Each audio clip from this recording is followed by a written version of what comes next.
Hiyo, Cryo here. Welcome back to Subnautica Below Zero. And we are joined with Seymour the Shrimp.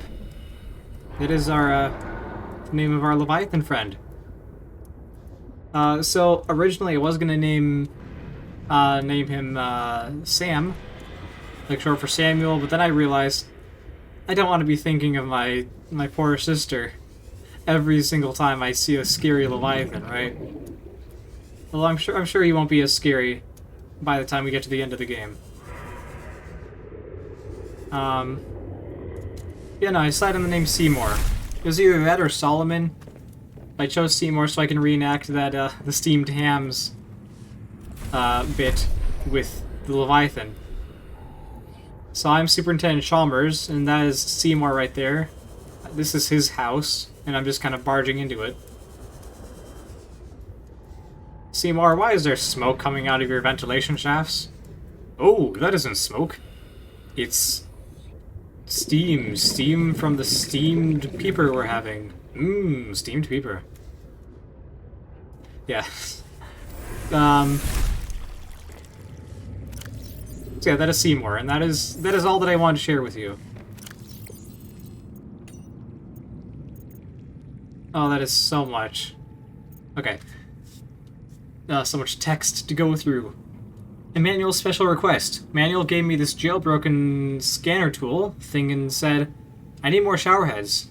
This should lead you to necessary minerals." What? He also told me to keep it on the down low. I guess this is what a master's certificate in applied geology gets you these days. Job as a glorified construction worker. Ugh, I should have studied interstellar law like Dad said.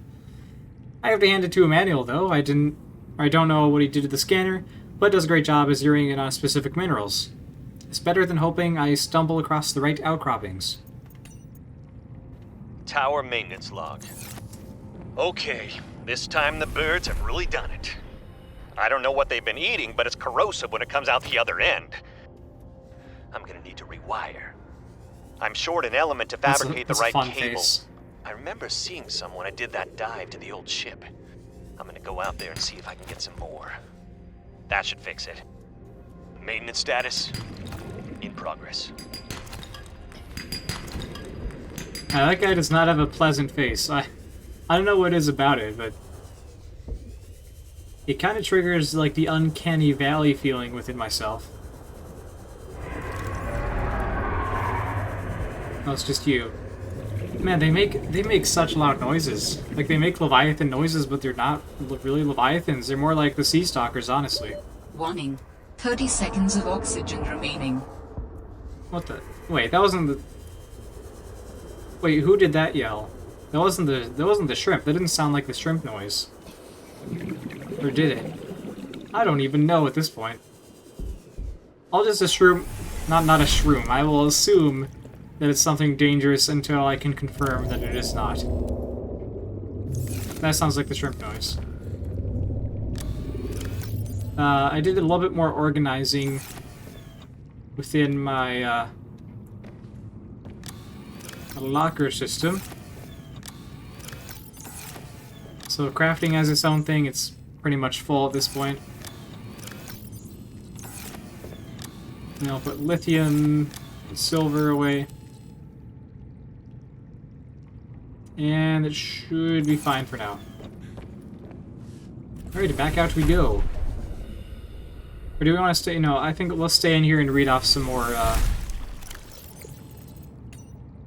of these things. Jenny, you wouldn't believe the adventure I'm having. It's Wait. just like when we were kids and we used to play underwater city. Oh no, we already read that. That was back at the Delta Sea Base, I believe. Or, well, it wasn't a sea base, it was like an on-land base. I'm telling you, Sammy, you see some weird things when you spend half your day in a sea truck. More vandalism? Was it the sea monkeys again? I don't think so. I can't shake the feeling this planet is cursed. There's no such thing as a curse. Oh yes, there is. Yeah, you're probably right. Comes in the shape of a That's shrimp. nothing. You wouldn't want to hear about it anyway. Just a huge creature frozen in ice. What? Where? In a cave, not far from your lab. And here's the extra weird part. Oh, that's As good. soon as I called it in, they closed off the area. Don't want anyone going in there. But why? Sammy, I'm no biologist, but I think there was something wrong with it. Its skin just seemed off. Alien. An alien With on green planet stuff on it. 4546b.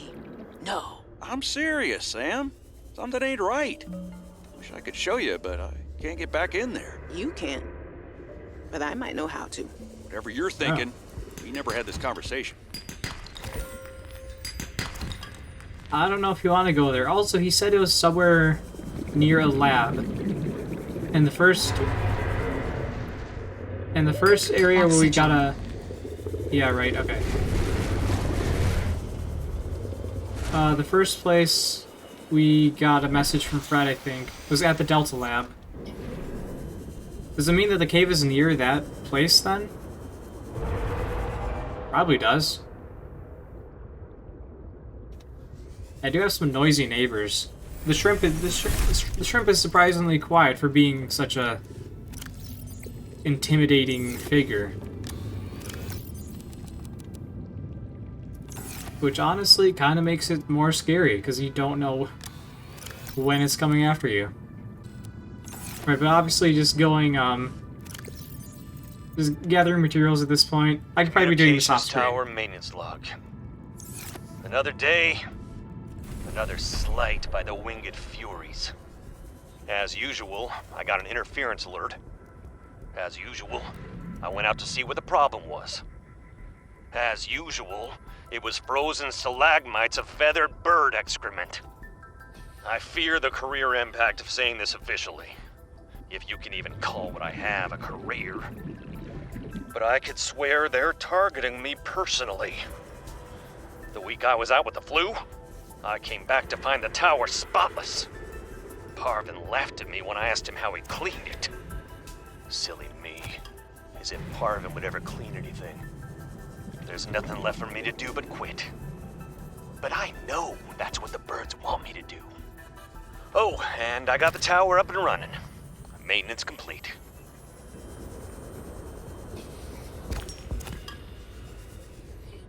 Right, but yeah, I could probably be doing this resource gathering off screen. I do want to have like my OBS recording just on the off chance I run into a Leviathan.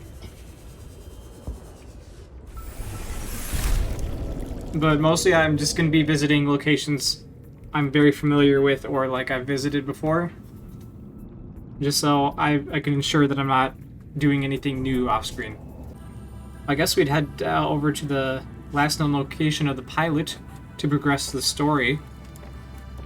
Oh no, that's what I was going to do. I was going to head back and find that mobile vehicle bay and grav trap fragment. Not sure where Seymour's at. But Seymour doesn't typically venture out here.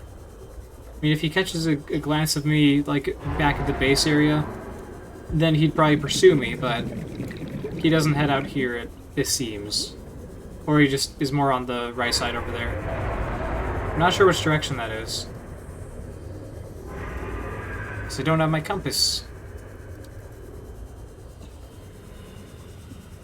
Sailing, sailing, even though I'm not sailing at all because I'm not above the water. What glorious things may I find while I'm sailing away. There's a fragment over here. Oh, there it is, grav trap. I would have missed that. Yeah, this mineral thing is real handy, actually. I should definitely be using this thing more. That also means I can't use the Sea Glide at the same time. Can't dual wield. That'd be cool. You just dual wield the Sea Glide and another thing. Here's a fragment close by here. Wait, what? Where? Oh. There you are. It was hiding from me. Alright, so we just need to find like a cave-like entrance. I think, is this... No, I don't think this is right, but... Hey, maybe we'll find a mobile vehicle bay. Not a bay down here. Here's a fragment. Oh, so we did. Well, howdy doody.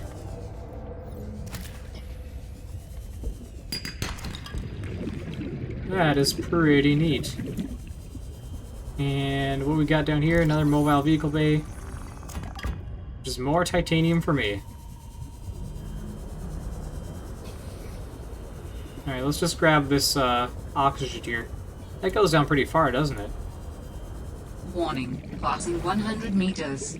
Oxygen efficiency decreased. It's kind of like the jelly shroom cave entrances. Those went down quite deep as well.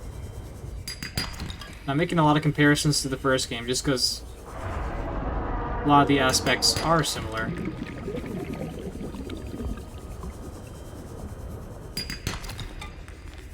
Alright, Seymour, are you gonna say hello to us on our way back, perhaps? Warning. 30 seconds of oxygen remaining. I mean, I wouldn't mind saying hello to Seymour. It's kind of odd not seeing him. Seymour! I don't see him. Do I want to go out and scan Seymour? You're not Seymour. Get out of here. I forget what your species name is. I think I have it somewhere on my data. Speaking of which, I should just go into my databank and just read everything and just get it over with. I mean, I'm making it sound like it's a chore. I mean, it kind of is. But also, a lot of them actually have, like, voiceover work done for them, so it's less work for my voice. Oh, that's just a thing. Yep, there he is. Kind of looks like a Markiplier, not gonna lie. That is pretty much just like an older version of Markiplier, pretty much. Let's hear a map. Ah, right. So, let's see if I can remember... Well, I know what, like, maybe 3 of these mean. So the triangle, the yellow triangle here is the delta. I know that from my finance classes and stuff. Because the delta symbol also means, like, a change in... Well, typically, like... Well, it can mean a change in anything, really. Change in percentages. It's great for formulas. That is the omega symbol down here, the horseshoe-looking thing. And I believe the lollipop-looking one, the red one, is maybe beta. I forget what the alpha symbol looks like. There's alpha, beta. I don't know if there's a C one. But then delta. I'd imagine there would be a C one. If there's an A, B, and D, there should probably be a C thing as well. That's besides the point. Surveillance status report. Sector 0 region scan. 2 active human life forms detected. Unauthorized habitat construction and vehicular activity detected. Recommendation: observe and prepare for possible intervention.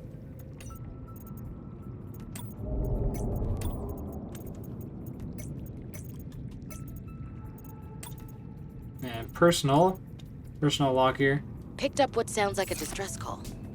Who or what is out here calling for help? Didn't sound human. Maybe it's from a remnant of architect technology. In her message, Sam's colleague did say there was something important here. Even if it's just a mimic from one of the more intelligent aquatic specimens, that could be a major find. Or if it's from Altera, it could have bearing on what happened to Sam. I should definitely check it out. You should definitely not check it out. Don't do that. I mean, I'm not gonna say that it's a warper. It sounded very similar to a warper, not like exactly like a warper. Because the warper had like some vocal stuff mixed in, or like some actual words mixed in. No, I would not check that out if I were you. It's not a good idea.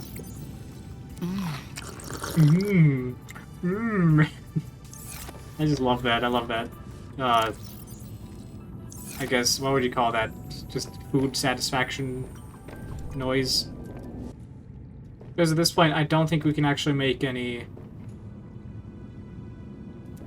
what do you call it? Glass windows at the moment. So maybe I'll expand, like, some glass out that way towards the shrimp, and we can have our observatory over there. That might be worth doing.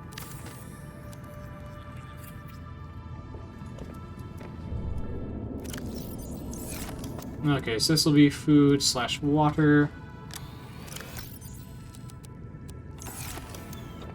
And we can put the raw fish in here. There we go. What are these blue? Oh, right, yeah. Mobile vehicle bay and the grav trap, which I should make that. Copper ore, titanium, and a battery.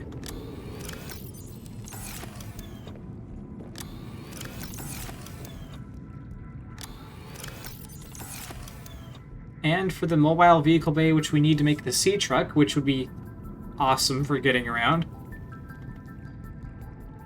We need... It's not in the habitat builder.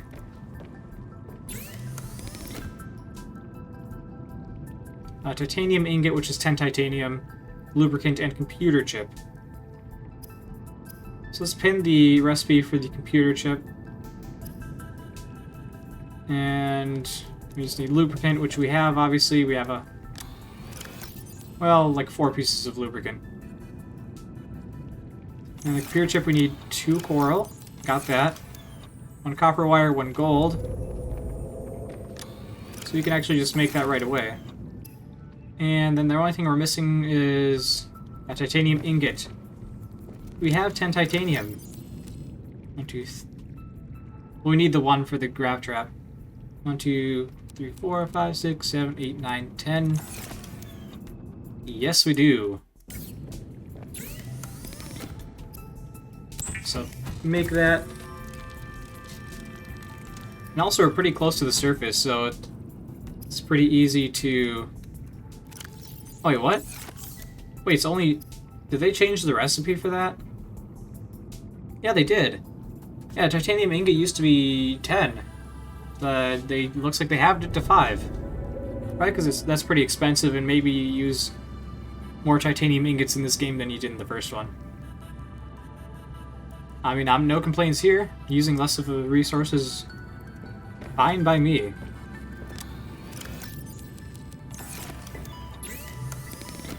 So there we go. We are halfway to our sea truck. And we need a new name for the sea truck, too. We can't just call it the Snowflake. Or the SS Snowflake, like we did with the Sea Moth, because it's technically not the same vehicle. Oh, you know what? Maybe the SS Snowplow, because it's like a truck. And, you know, like the trucks with the plows on the front, the snowplows. The SS Snowplow. Yes. Yeah, that is the name for sure. I've named... Oh, that is a perfect name. I'm so glad that my naming theme worked out for this game. Okay, let's just pop this out here. Like right next to the Leviathan. This is a good idea. Yeah, that was a great idea. Alright. So we need another titanium ingot, 2 glass, power cell, 3 lead. Yeah, the only thing I'm really concerned about, I guess, would be the advanced wiring kit. Not sure how to make that. Oh, there's Seymour. Hey Seymour, did you come to check out the mobile vehicle thing? Look at you, man. I don't think it's safe to scan him at this rate. So I'll hold off on that.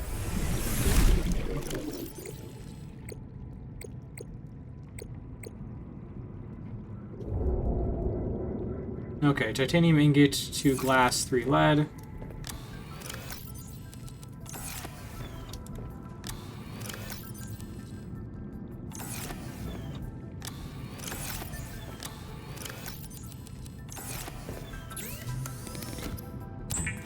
Okay, so we already got... Well, then there's a power cell, right? Which we do have. I didn't make that back at the old life pod. And then I'll make another extra power cell, because I'm sure that we will need it sooner or later.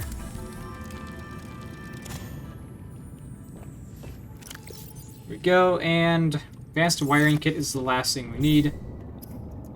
And for that, well, I know for a fact you need to make a wiring kit. And then is it like gold and a computer chip or something? Or no, just a computer chip. Which is, let me see if my memory serves me correctly, 1 gold, 2 of those, and a copper wire. Am I right or am I right? I'm exactly right. Look at that. And advanced wiring kit, and that should be our sea truck.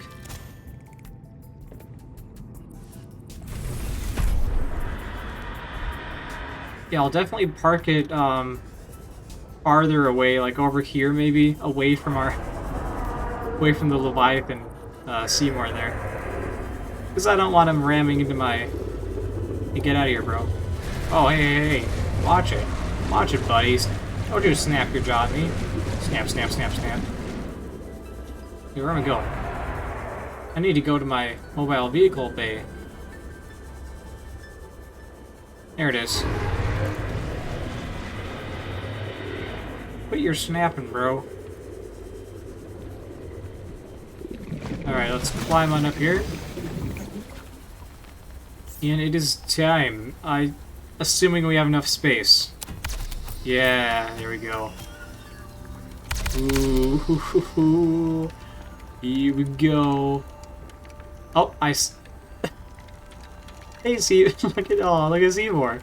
Oh, he's so happy. He's so happy to see our new Dangerous vehicle. weather approaching. Seek shelter. Dangerous weather. Dangerous weather. Okay. Hey, where'd Seymour go?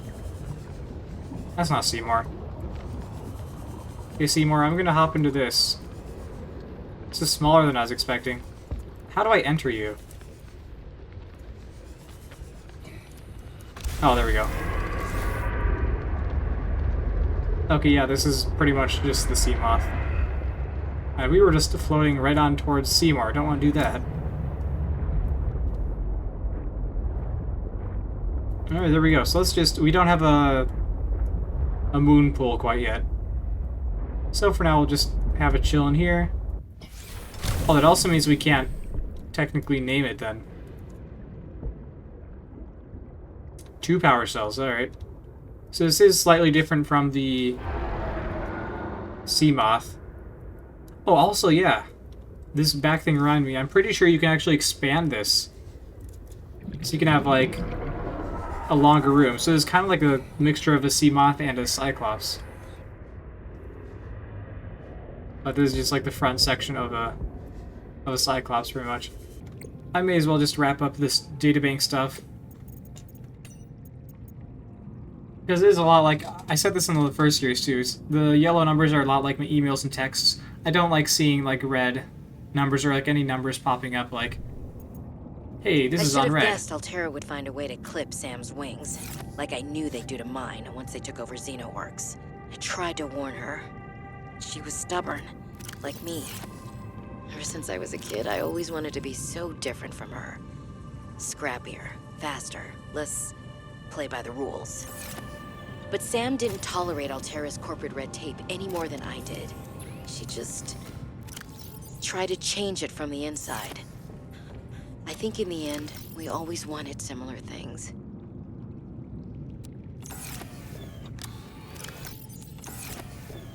Alright, we're actually going to craft another power cell, so we have 2 spare power cells now.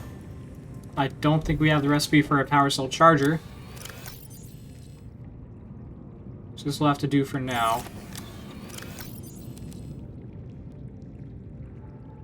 And we're probably going to have to head back to the shallow area to pick up some more ribbon plants so we can...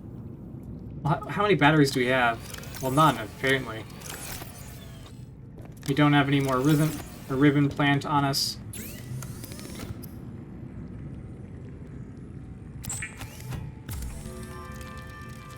Now we don't have any spare batteries. We do have a grab trap, though. So let's get this thing deployed. I should not deploy it right next to my sea truck. That's a bad idea. We can probably put it like over here. I'm gonna start picking up some salt. I don't know if there's like many fish around here anyways, but I'll just have that there. And hello, featherfish. Hey, Seymour. What you doing, buddy? Nothing? Alright. Yeah, cool. Same here, bro. I'm saying bro a lot more than I usually do. I don't know why. It's becoming ingrained into me. What was that woman's problem? The one in the exosuit. Oh, yeah. I don't know. Like I need to say which woman. Mhm. And what the hell is she doing on this planet? It isn't exactly a happening vacation spot. Sure it is. She knew their terrain well enough to make a dramatic entrance by jumping off a sheer cliff. So I guess she's been here a while. But how long has she been following me? She said to keep away from her, or off her land. What in this frozen slush bog could she be protecting? Unless she's camped out somewhere. She's definitely heard of Altera, though. Did she meet Sam? Probably. I'm sure that she did. Because you don't just meet a character and they're not related to someone you know. She's 100% she has met Sam. That's just a story hunch. Whoops. Just kinda glitched there for a second.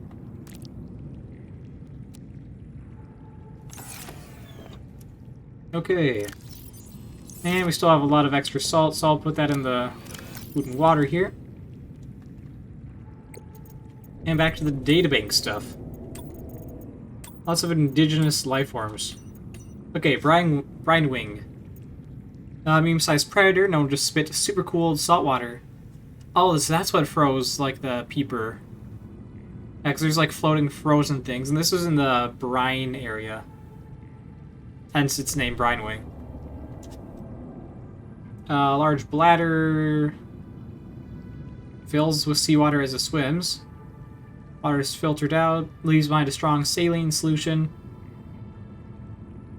Radiators reduces heat and cools bladder contents. And freezes seawater up to several meters away from it. Okay, may suffer minor injuries on contact with the brine. It's not cold enough to freeze most vertebrates. Real danger is being helplessly encased in a block of ice, sinking ever closer toward the brine wing's jaws. Assessment, beware of full bladder. I think that's just a general life assessment. Oh, brute shark, yeah, I remember you. You're by the deeper portions of the coral area. A common shark-like predator with low intelligence, relatively streamlined body, fast navigation. Yellow turquoise coloration provides camouflage. Not really, I could see him pretty well. Slow moving, ambushes small fish from above, minor threat. Crash fish, ah yes. The old friend of mine. Yeah, sulfur plant. I didn't get any salter from the two nests that I encountered, though. Yeah, it explodes and stuff. We saw these guys in the first game. Oh, that's what these guys are called? Crypto. Hey, it's like a crypto coin. I mean, yeah, let's just call these guys cryptos, because it's easier than Cryptosuchus or Cryptosuchus. I don't know how you pronounce that. But we'll just call them cryptos. Like maybe Bitcoin or Doge. Or Ethereum, I don't know. The crypto is a large shark-like beast, easily identifiable by its carapace of thin, bony plates. These plates are defensive bony structures that aid in heat absorption among thermal vents. It repels itself with wide-webbed flippers that displace massive amounts of water. The crypto is a bit of a contradictory creature. Despite its fearsome appearance, it is more roar than bite. That's actually exactly what I said. Huh. Well, yeah, that is true, yeah. They did a really good job conveying that through or outside of its actual data entry. While territorial, the crypto tends to retreat from confrontation after being attacked once, likely a form of agnostic posturing. Aggressive fauna tend to avoid fights if the probability of injury is too high. Assessment: avoid, but can be handled in a pinch.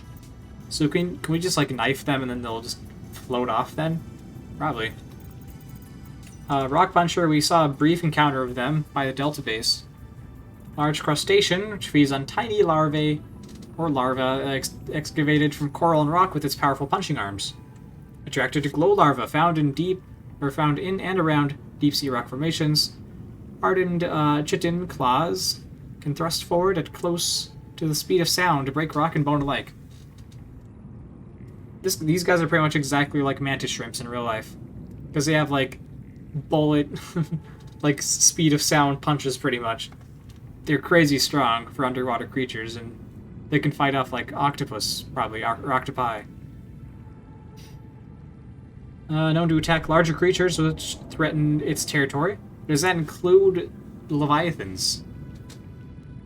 I would say yes. Perfectly adapted to cave environments, 6 legs adhere to walls and can propel it short distances. Heavily armored, vulnerable only to Leviathan-class predators. Well, that answers the question. Avoid or redirect with food. Symbiote. Small, fast predator, nests inside the holes of the Titan holefish and defends them at all costs. So it has a relationship with the Titan holefish then. Feeds mostly on overconfident predators which attack the Titan holefish. Expends huge energy reserves to move quickly and strike their targets, so it depends on receiving more warmth and oxygen from the holefish itself. Symbiotes lay their eggs inside the gills of the Titan holefish. The waste left behind is absorbed by the Titan, constituting all the nutrients it needs to survive. It's a win-win, which is pretty much the definition of a symbiote, pretty much. Well, sometimes it's not win-win, I guess.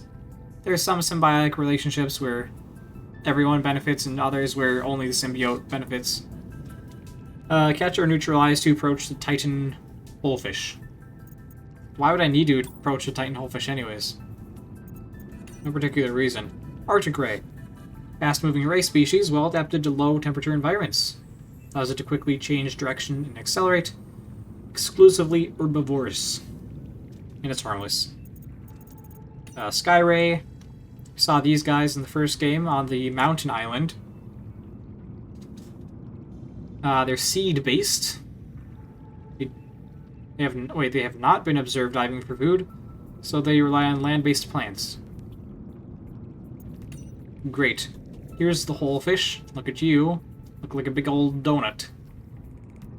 Docile herbivore. Slow, stupid, and delicious. That's just that is a great description. Thank you. Thank you, Unknown Worlds. That's lovely. Complex gills line the inside of the hole. Draws in cold water. Emits warm, oxygen-rich water in its place. Oh, so can you get like oxygen from them then? Like just on the go? That'd be pretty cool.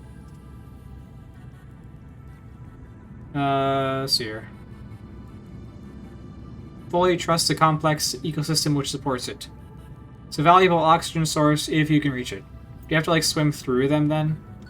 Maybe. Flora, the honeycomb fungus, erupts through the thick ice shelf. It sends a collection of hyphae, and hyphae are filaments that collect nutrients and moisture, deep into the ice shelf until it hits permafrost. From there, the hyphae intertwine into a thick root-like system called mycelia cords. Mycelium effectively pull nutrients from the soil. A blue scrub. Unusual plant. Thrives in extreme... or no. It grows close to the ground. Lacks leaves.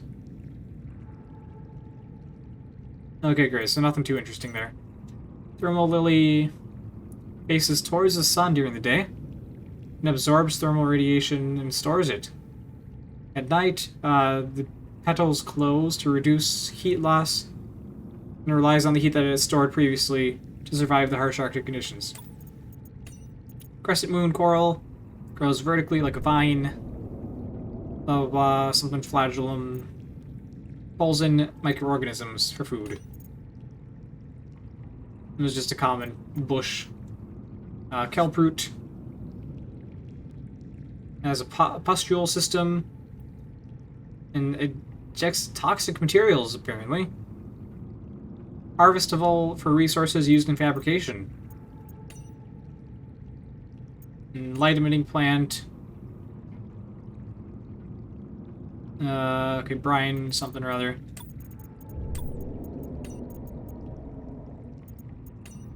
And tech, I mean, this is just like... This is pretty much just describing what all these things are. We already know what they do. Well, except for the mineral finder, but... I guess we could read up on the Sea Truck. The Sea Truck is an advanced underwater vehicle with detachable modular cabins for maximum adaptability in the field.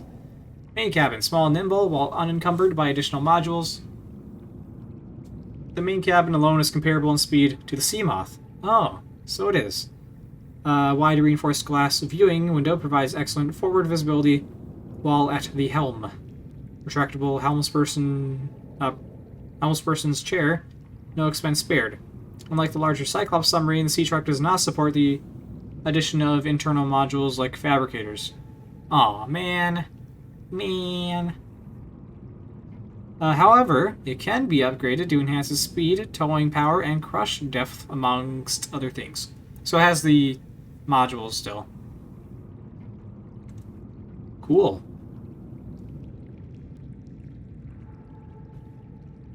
Bespoke cargo modules, or Bespic, I don't know how you pronounce that. They can be attached to the rear of the main cabin, provide a range of powerful benefits.